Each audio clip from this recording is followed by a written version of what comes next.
Hi hello ಎಲ್ಲರಿಗೂ ನಮಸ್ಕಾರ. ನಾನು ನಿಮ್ಮ ಲಕ್ಷ್ಮೀಗೌಡ ಮಾತನಾಡುತ್ತಿರುವುದು. ಯಾರೆಲ್ಲ ಇನ್ನು ನನ್ನ ಕಾಮನಬಿಲ್ಲು ಕಥಾಗುಚ್ಛ ಯೂಟ್ಯೂಬ್ ಚಾನಲ್ ಸಬ್ಸ್ಕ್ರೈಬ್ ಮಾಡಿಲ್ಲ, ಪ್ಲೀಸ್ ಸಬ್ಸ್ಕ್ರೈಬ್ ಮಾಡಿ, ಸಪೋರ್ಟ್ ಮಾಡಿ. ಇವತ್ತು ನಾನು ಹೇಳುತ್ತಿರುವ ಕತೆ ಹೊಂಗಿರಣ ಸಂಚಿಕೆ 69. ನನ್ನನ್ನು ಭಿಕ್ಷುಕಿ ಎಂದು ಅದೆಷ್ಟು ಹಗುರವಾಗಿ ನಿಂದಿಸಿ ಮಾತನಾಡಿದ. ನಾನೇನು ಅವನ ಬಳಿ ಬಿಟ್ಟಿಯಾಗಿ ಹಣ ಕೊಡು ಎಂದು ಕೈಚಾಚಿದೆನಾ? ಇಲ್ಲ, ಮುಂದಿನ ತಿಂಗಳ ಸಂಬಳವನ್ನು ಈ ತಿಂಗಳೇ ಕೊಡಿ ಎಂದು ಕೇಳುವುದು ತಪ್ಪ? ಅದೆಂತಹ ಕಲ್ಲು ಮನಸ್ಸು ನಿನ್ನದು? ಬಡವರು ಎಂದರೆ ಅಷ್ಟೊಂದು ತಾತ್ಸಾರವ ನಿನಗೆ? ಶಾಲೆಯಲ್ಲಿ ಧನುಷ್ ಆಡಿದ ಒಂದೊಂದು ಮಾತುಗಳು ಶರದಿಯ ಮಸ್ತಿಷ್ಕದಲ್ಲಿ ಅಡಗಿ ಕುಳಿತು ಅವಳನ್ನು ಪದೇ ಪದೇ ಅಣಕಿಸಿದಂತೆ ಆಗುತ್ತಿತ್ತು. ಮನೆಗೆ ಬಂದರೂ ಸಹ ಅವಳಿಗೆ ಅದೇ ಮಾತುಗಳು ಅವಳ ಮನಸ್ಸಿಗೆ ಬಹಳವೇ ನೋವು ನೀಡುತ್ತಿದ್ದವು. ಅದೇ ಯೋಚನೆಯಲ್ಲಿ ಮನೆಗೆ ಬಂದು ಮಂಕಾಗಿ ಕುಳಿತಿದ್ದವಳನ್ನು ನೋಡಿದ ರಿಷಿ ಶರದಿ ಎಂದು ಕರೆದರೆ ಅಣ್ಣನ ಮಾತು ಅವಳ ಕಿವಿಗೆ ಬೀಳಲಿಲ್ಲ. ರಿಷಿಗೆ ಶರದಿ ಯಾವುದೋ ಗಾಢವಾದ ಆಲೋಚನೆಯಲ್ಲಿರುವಂತೆ ಕಂಡಿದ್ದಳು.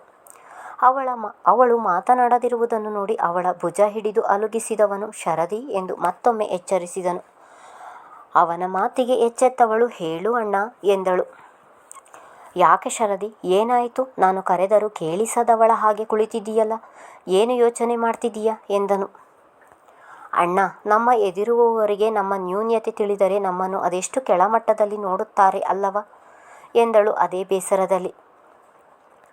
ತಂಗಿಯ ಮಾತು ಕೇಳಿ ಆಶ್ಚರ್ಯವಾದವನು ಶರದಿ, ಯಾಕೆ, ಏನಾಯಿತು? ಹೀಗೆಲ್ಲ ಮಾತನಾಡುತ್ತಿದ್ದೀಯಲ್ಲ, ಯಾರು ಏನಾದರೂ ಹೇಳಿದ್ರಾ ನಿನಗೆ ಎಂದು ಅನುಮಾನದಲ್ಲಿ ಕೇಳಿದನು. ನನಗೆ ಯಾರೂ ಏನೂ ಹೇಳಿಲ್ಲ ಅಣ್ಣ. ಶಾಲೆಯಲ್ಲಿ ಆ ಪರಿಸ್ಥಿತಿಯಲ್ಲಿರುವ ಒಬ್ಬರನ್ನು ನೋಡಿದೆ, ಹಾಗಾಗಿ ನಿನ್ನನ್ನು ಕೇಳಿದೆ ಅಷ್ಟೇ. ವಿಷಯವನ್ನು ಮರೆಮಾಚಿದಳು. ನನಗೆ ಇದರ ಬಗ್ಗೆ ಅಷ್ಟಾಗಿ ಗೊತ್ತಿಲ್ಲ ಶರದಿ. ಆದರೆ ಬೇರೆಯವರು ನಮ್ಮನ್ನು ತಿರಸ್ಕಾರದಿಂದ ಅಥವಾ ಅನುಕಂಪದಿಂದ ನೋಡುವ ಮೊದಲು ನಾವೇ ಅವರಿಂದ ದೂರವಿರಬೇಕು. ಇಷ್ಟು ವರ್ಷದ ತನಕ ನಾನು ಅದೇ ಮಾಡಿಕೊಂಡು ಬಂದಿರುವುದು. ಇತ್ತೀಚೆಗೆ ಎಲ್ಲರೂ ಪ್ರೀತಿಗೆ ಸ್ನೇಹಕ್ಕೆ ಬೆಲೆ ಕೊಡುವ ಬದಲು ಹಣಕ್ಕೆ, ಅವರವರ ಘನತೆಗೆ ಹೆಚ್ಚು ಬೆಲೆ ಕೊಡುತ್ತಾರೆ. ನಾವು ಅಂಥವರಿಂದ ದೂರ ಉಳಿಯಬೇಕು ಎಂದನು. ಹ್ಞೂ ಅಣ್ಣ, ನಾನು ಕೂಡ ಆ ಹಣದ ದುರಹಂಕಾರದಲ್ಲಿ ಮಾತನಾಡುವವನಿಂದ ಆದಷ್ಟು ದೂರವಿರಬೇಕು ಎಂದುಕೊಂಡರೂ ಒಂದಲ್ಲ ಒಂದು ರೀತಿ ಅವನಿಗೂ ನನಗೂ ಮಾತು ಬೆಳೆಯುತ್ತದೆ.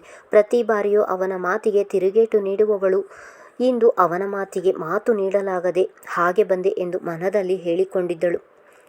ಶರದಿ ಅವಳ ಮೌನವನ್ನು ನೋಡಿ ಮತ್ತೊಮ್ಮೆ ಎಚ್ಚರಿಸಿದನು. ಹಾ ಅಣ್ಣ ಎಂದಳು. ಸ್ಯಾಲರಿ ಕೇಳುತ್ತೇನೆ ಎಂದು ಹೇಳಿದ್ದಲ್ಲ, ಏನಾಯಿತು ಎಂದನು. ಅಣ್ಣನಿಗೆ ಏನಂತ ಹೇಳುವುದು ಈಗ ಎಂದು ಯೋಚನೆಗೆ ಬಿದ್ದಳು. ಧನುಷ್ ಆಡಿದ ಮಾತುಗಳನ್ನು ಹೇಗೆ ತಾನೇ ಹೇಳುತ್ತಾಳೆ? ಇವತ್ತು ಸ್ಪಂದನಾ ಮೇಡಮ್ ಬಂದಿರಲಿಲ್ಲ ಅಣ್ಣ, ನಾಳೆ ಕೇಳುತ್ತೇನೆ ಎಂದು ಸುಳ್ಳಾಡಿದಳು.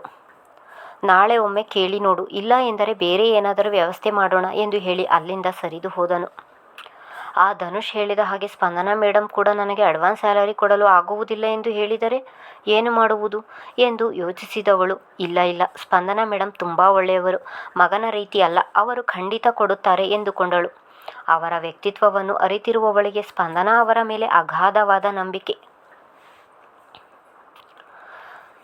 ಸ್ಪಂದನಾ ಅವರಿಗೆ ಕಾಲು ಏಟಾದ ವಿಷಯ ತಿಳಿದ ಶಿವರಾಮ್ ಆಳ್ವ ಹಾಗೂ ರೂಪಾ ಅವರು ಅಂದು ಸಂಜೆಯೇ ಚಕ್ರವರ್ತಿ ಮನೆಗೆ ಬಂದಿದ್ದರು.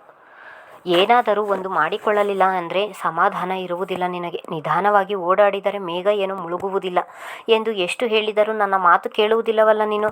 ಈಗ ನೋಡು ಏನು ಮಾಡಿಕೊಂಡಿದ್ದೀಯಾ ಎಂದು ರೂಪಾ ಅವರು ಮಗಳಿಗೆ ಗದರುತ್ತಿದ್ದರು. ಮಗಳ ಮಕ್ಕಳು ಮದುವೆಗೆ ಬಂದರೂ ಸಹ ಮಗಳು ಎಂದರೆ ಪ್ರಾಣ ಅವರಿಗೆ. ಏನೂ ಆಗಿಲ್ಲಮ್ಮ, ಬೆಳಗ್ಗೆಯಷ್ಟರಲ್ಲಿ ನೋವು ಕಾಣೆಯಾಗುತ್ತದೆ.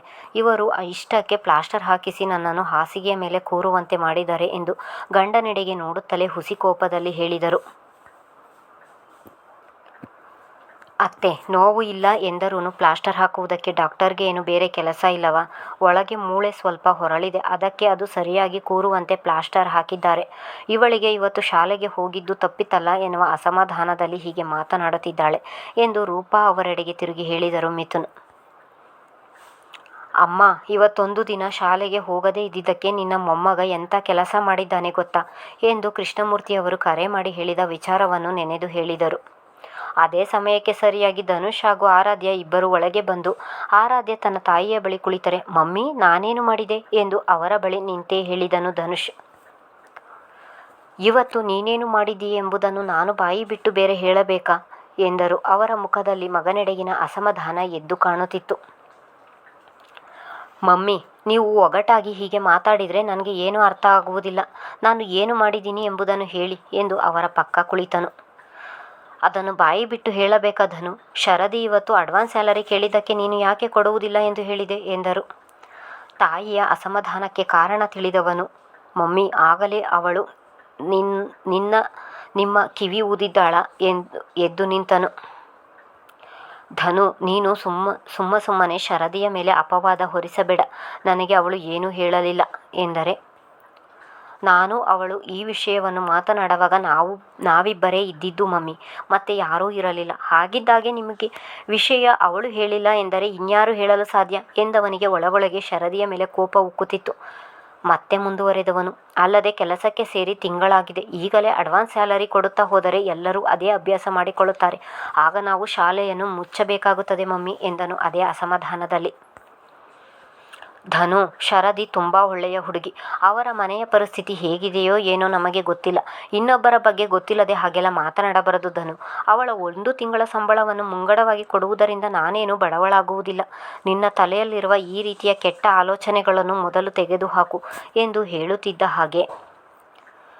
ಮಮ್ಮಿ, ನಿಮಗೆ ಯಾವಾಗಲೂ ನನಗಿಂತಲೂ ಅವಳೇ ಒಳ್ಳೆಯವಳಾಗಿ ಕಾಣುತ್ತಾಳೆ. ಇತ್ತೀಚೆಗೆ ನಿಮ್ಮ ಮಗನಿಗಿಂತ ಹೊರಗಿನವಳಾದ ಅವಳೇ ಹೆಚ್ಚಾಗಿದ್ದಾಳೆ ಎಂದು ಅದೇ ಅಸಮಾಧಾನದಿಂದ ಹೇಳಿದವನು ಕೋಪದಲ್ಲಿ ಬಿರುಸಾಗಿ ಅಲ್ಲಿಂದ ಸರಿದು ಹೋಗಿದ್ದನು. ತಾಯಿ ಮಗನ ಮಾತುಗಳನ್ನು ಮೌನವಾಗಿ ಕೇಳುತ್ತಾ ನಿಂತಿದ್ದ ಮಿಥುನ್ ಅವರು ಕೊನೆಯಲ್ಲಿ ಧನು ನಿಂತ್ಕೋ ಎಂದು ಹೇಳಿದರೂ ಸಹ ಅವನು ನಿಲ್ಲದೆ ಹೊರಟು ಹೋಗಿದ್ದನು. ನೋಡಿದ್ರ ಪಪ್ಪ, ಆ ಹುಡುಗಿಯ ಬಗ್ಗೆ ಹೇಗೆಲ್ಲ ಮಾತಾಡ್ತಾನೆ. ಅವಳು ನಮ್ಮ ಶಾಲೆಯ ಶಿಕ್ಷಕಿ ಎಂಬ ಸ್ವಲ್ಪ ಕೂಡ ಮರ್ಯಾದೆ ಇಲ್ಲದೆ ಇವಳು ಎಂದು ಹೇಗೆಲ್ಲ ಮಾತಾಡ್ತಾನೆ ನೋಡಿ ಎಂದು ಶಿವರಾಮ್ ಅವರ ಕಡೆ ತಿರುಗಿ ಹೇಳಿದವರು ಪುನಃ ಗಂಡನ ಕಡೆ ತಿರುಗಿ, ಅವನು ಈ ರೀತಿ ಆಗಲು ನೀವೇ ಕಾರಣ. ಅವನನ್ನು ಮುದ್ದು ಮಾಡಿ ನೀವೇ ಹಾಳು ಮಾಡಿದ್ದು ಎಂದು ಗಂಡನಿಗೆ ಹೇಳಿದರು. ಸ್ಪಂದನ, ಧನು ಯಾರ ಬಳಿಯೂ ಇಷ್ಟೊಂದು ರೂಢಾಗಿ ಬಿಹೇವ್ ಮಾಡುವುದಿಲ್ಲ. ಅಂಥದ್ದರಲ್ಲಿ ಆ ಹುಡುಗಿಯ ಬಗ್ಗೆ ಯಾಕಿಷ್ಟು ಕೋಪ ಮಾಡಿಕೊಳ್ಳುತ್ತಾನೋ ಗೊತ್ತಿಲ್ಲ. ನಾನು ಅವನ ಬಳಿ ಮಾತನಾಡುತ್ತೇನೆ ಎಂದು ಹೆಂಡತಿಗೆ ಸಮಾಧಾನ ಮಾಡುವ ಪ್ರಯತ್ನ ಮಾಡಿ ಅಲ್ಲಿಂದ ತೆರಳಿದ್ದರು. ಸ್ಪಂದನ, ಕೆಲವೊಬ್ಬರ ಗುಣ ತಿಳಿಯದೆ ಅವರನ್ನು ತಪ್ಪು ತಿಳಿದು ಅವರ ಮೇಲೆ ಅಸಮಾಧಾನ ಮೂಡಿರುತ್ತದೆ. ನಂತರ ಕಾಲ ಸರಿದು ಹೋದಂತೆ ಎಲ್ಲವೂ ಸರಿಯಾಗುತ್ತದೆ. ಧನು ಕೂಡ ಆ ಹುಡುಗಿಯ ಮೇಲೆ ಯಾವುದೇ ಅಸಮಾಧಾನ ಇಟ್ಟುಕೊಂಡು ಹಾಗೆ ಮಾತನಾಡುತ್ತಾನೆ. ಎಲ್ಲವನ್ನು ಕಾಲವೇ ಸರಿ ಮಾಡುತ್ತದೆ. ಅದಕ್ಕೆ ನೀನು ಯಾಕೆ ಅವನ ಮೇಲೆ ಬೇಸರ ಮಾಡ್ಕೋತೀಯ? ಸುಮ್ಮನಿರು ಎಂದು ಶಿವರಾಮ್ ಅವರು ಕೂಡ ಮಗಳಿಗೆ ಸಮಾಧಾನ ಮಾಡಿದರು. ಶರದಿ ಅಡ್ವಾನ್ಸ್ ಸ್ಯಾಲರಿ ಕೇಳಿದ್ದಾಳೆ ಎಂದರೆ ಅವರ ಮನೆಯಲ್ಲಿ ಏನೋ ತೊಂದರೆ ಆಗಿದೆ. ಹಣದ ಸಹಾಯ ಏನಾದರೂ ಬೇಕಿದ್ದರೆ ಮುಜುಗರವಿಲ್ಲದೆ ಕೇಳಿ ಎಂದು ರಿಷಿಗೆ ಎಷ್ಟು ಹೇಳಿದರೂ ಅವರು ಮಹಾನ್ ಸ್ವಾಭಿಮಾನಿ.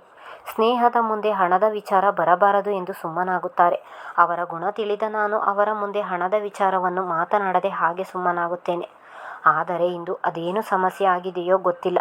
ಅಣ್ಣನ ಮಾತಿನಿಂದ ಶರದಿಗೆ ಹರ್ಟ್ ಆಗಿದೆ ಅನಿಸುತ್ತೆ ಎಂದು ತಾಯಿಯ ಜೊತೆ ಮಾತನಾಡಿದ ಅಣ್ಣನ ಮಾತುಗಳನ್ನು ಕೇಳಿದವಳಿಗೆ ಆಗಲೇ ರಿಷಿಯ ಮನೆಯ ಪರಿಸ್ಥಿತಿ ಕಣ್ಣ ಮುಂದೆ ಬಂದಿತು. ಬಡವರು ಎಂದರೆ ಅವರು ಕೇಳದೆ ಸಹಾಯಕ್ಕೆ ಮುಂದಾಗುತ್ತಾಳೆ. ಅಂಥದ್ರಲ್ಲಿ ತಾನು ಪ್ರೀತಿಸುವ ಜೀವಕ್ಕೆ ಸಹಾಯ ಮಾಡಲು ಸಾಧ್ಯವಾಗುವುದಿಲ್ಲವಲ್ಲ ಎನ್ನುವ ನೋವು ಅವಳನ್ನು ಕೆಲವೊಮ್ಮೆ ಬಾಧಿಸುತ್ತದೆ. ನಂತರ ಅಲ್ಲಿ ಎಲ್ಲರ ಇರುವನ್ನು ನೆನೆದು ವಾಸ್ತವಕ್ಕೆ ಮರಳಿದವಳು ತಾಯಿಯ ಕಾಲಿನ ಬಗ್ಗೆ ವಿಚಾರಿಸಿ ಅಲ್ಲಿ ಕುಳಿತಿದ್ದ ರೂಪಾ ಅವರನ್ನು ಮಾತನಾಡಿಸಿದವಳ ಕಣ್ಣುಗಳು ಅಲ್ಲಿ ಸೋಫಾ ಮೇಲೆ ಕುಳಿತಿದ್ದ ಶಿವರಾಮ್ ಆಳ್ವ ಅವರ ಮೇಲೆ ಹರಿಯಿತು. ಕುಳಿತಲ್ಲಿಂದ ಎದ್ದು ಅವರ ಬಳಿಗೆ ಹೋಗಿ, ಹೇಗಿದ್ದೀರಾ ತಾತ ಎಂದು ಅವರ ಮಡಿಲ ಮೇಲೆ ಮಲಗಿದಳು. ಶಿವರಾಮ್ ಅವರು ಎಂದರೆ ಅವಳಿಗೆ ತುಸು ಹೆಚ್ಚೇ ಪ್ರೀತಿ. ನನ್ನ ಮೊಮ್ಮಗಳು ನನ್ನನ್ನು ಮರೆತಿದ್ದಾಳೆ ಎಂದು ತಿಳಿದಿದೆ, ಅಂತೂ ಜ್ಞಾಪಕ ಇದೆಯಲ್ಲ ಎಂದು ಮುಗುಳು ನಕ್ಕರೆ ಅವರ ಮಡಿಲಿನಿಂದ ಮೇಲೆದ್ದು, ಯಾಕೆ ಹಾಗೆ ಹೇಳ್ತೀರಾ ತಾತ ಎಂದು ಹುಸಿ ಮುನಿಸು ತೋರಿದಳು. ಮತ್ತೆ ಕೆಲಸಕ್ಕೆ ಹೋಗ್ತಿದ್ದೀಯಂತಲ್ಲ ಪುಟ್ಟ, ನನಗೆ ಒಂದು ಮಾತು ಹೇಳಲೇ ಇಲ್ಲ ಎಂದರು. ಅವರ ಮಾತಿಗೆ ನಕ್ಕವಳು, ತಾತ, ನಾನು ಬೇರೆ ಕಡೆ ಎಲ್ಲೂ ಕೆಲಸಕ್ಕೆ ಹೋಗುತ್ತಿಲ್ಲ, ನಮ್ಮ ಆಫೀಸ್ಗೆ ಹೋಗುತ್ತಿರುವುದು ಅಷ್ಟೇ ಎಂದರೆ, ನಿನ್ನ ಆಫೀಸಿಗೆ ಹೋದರೂ ಅಲ್ಲಿ ಕೆಲಸದವಳಾಗಿ ಹೋಗಿದ್ದೀಯಂತಲ್ಲ, ಅದೆಂತಹ ಹುಚ್ಚು ಆಸೆ ಪುಟ್ಟ ನಿಂದು ಎಂದು ಅವಳ ತಲೆ ನೀವುತ್ತಾ ಹೇಳಿದರು. ಇದು ಆಸೆಯಲ್ಲ ತಾತ, ಪ್ರೀತಿಗೋಸ್ಕರ ಎಂದಳು. ಅವಳು ಹಾಗೆ ಹೇಳುತ್ತಿದ್ದ ಹಾಗೆ ಮೂವರು ಅವಳೆಡೆಗೆ ಗೊಂದಲದಲ್ಲಿಯೇ ನೋಡಿದರು. ಪ್ರೀತಿಗೋಸ್ಕರನ? ಹಾಗಂದ್ರೆ ಏನು ಪುಟ್ಟ ಎಂದರು ಶಿವರಾಮ್. ಮುಂದೆ ನಿಮಗೆ ಎಲ್ಲ ಅರ್ಥ ಆಗುತ್ತೆ ತಾತ ಎಂದು ಅಲ್ಲಿಂದ ಸರಿದು ಹೋಗಿದ್ದಳು. ನೋಡಿ ಪಪ್ಪ, ಅವನು ಆ ರೀತಿ ದುಡುಕಿನಿಂದ ಮಾತನಾಡಿದರೆ ಇವಳು ಯಾವುದನ್ನು ನೇರವಾಗಿ ಹೇಳದೆ ಎಲ್ಲವನ್ನು ಮನದಲ್ಲಿ ಬಚ್ಚಿಡುತ್ತಾಳೆ. ಈಗಲೂ ಒಗಟಾಗಿಯೇ ಮಾತನಾಡಿ ಹೋದಳು. ಕೆಲವೊಮ್ಮೆ ಅವಳು ಮಾತನಾಡುವ ರೀತಿ ನಮಗೆ ಸ್ವಲ್ಪ ಅರ್ಥವಾಗುವುದಿಲ್ಲ ಎಂದು ಬೇಸರದಲ್ಲಿ. ಸ್ಪಂದನ: ಆರಾಧ್ಯಳಂಥ ಹೆಣ್ಣು ಮಕ್ಕಳು ಇರುವುದು ತುಂಬ ಅಪರೂಪ. ಯಾರ ಮನಸ್ಸಿಗೂ ನೋವಾಗದ ಹಾಗೆ ಮಾತನಾಡಿ ಅದೆಷ್ಟು ಸರಳ ಜೀವನ ಮಾಡುತ್ತಾಳೆ ಈ ಮಗು. ಯಾರಾದರೂ ಕಷ್ಟದಲ್ಲಿ ಇದ್ದಾರೆ ಎಂದರೆ ಅವರಿಗಿಂತ ಹೆಚ್ಚಾಗಿ ಇವಳೇ ನೋವು ತಿನ್ನುತ್ತಾಳೆ. ತುಂಬ ಸೂಕ್ಷ್ಮ ಮನಸ್ಸಿನ ಮಗು ಇವಳು ಎಂದು ರೂಪಾ ಅವರು ಹೇಳುತ್ತಿದ್ದ ಹಾಗೆ. ಅವಳು ಹೀಗಿರುವುದೇ ಭಯ ಅಮ್ಮ ನನಗೆ ಎಂದರು ಸ್ಪಂದನ. ಮುಂದುವರೆಯುವುದು.